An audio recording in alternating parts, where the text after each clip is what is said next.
Hello and welcome to HR Talk, People Management's regular discussion about the biggest stories in the HR world.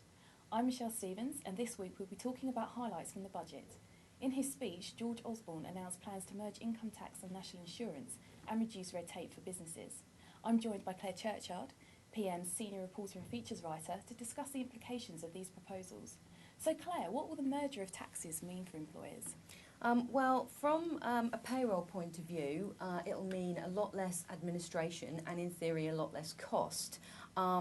However, it's not clear yet exactly what this is going to mean in practice. The government has launched a consultation where it's going to examine all of the options obviously employers need to make their voices heard in that.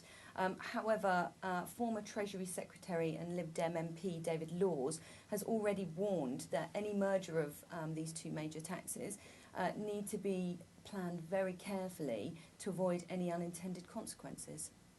And how far will the red tape cuts go, and could they have gone even further? Well, reducing the legislative burden on employers is aimed at reinvigorating the private sector jobs market. The Chancellor's cut the equality dual discrimination rules, and he's reduced health and safety rules as well. But employers could still face single-strand employment tribunals, and they could also face very costly investigation charges if they flout health and safety rules. Another legislative change is that small employers who employ less than 10 members of staff will be exempt from any new legislative changes for the next 3 years. But already HR experts are warning that this could actually have a bad effect in that it could deter them from growing their staff for fear of losing their exemption from regulations. And what has HR's reaction been to the Chancellor's plan so far? Well, HR professionals have broadly welcomed the budget, particularly the slashing of red tape, and also an announcement of investment in skills, for example, more money for apprenticeships, for university technical colleges, and more work placements, work experience placements. But a large question mark still really hangs over whether the budget will really drive up UK growth and employment.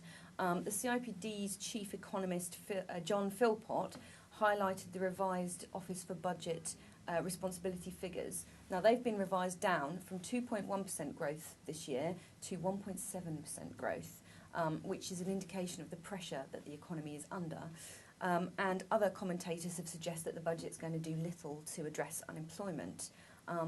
John Philpott has made a fresh prediction for employment this year, that it could rise to 8.2%, which is 2.6 million. So that's not such a great thing. Thank you, Claire.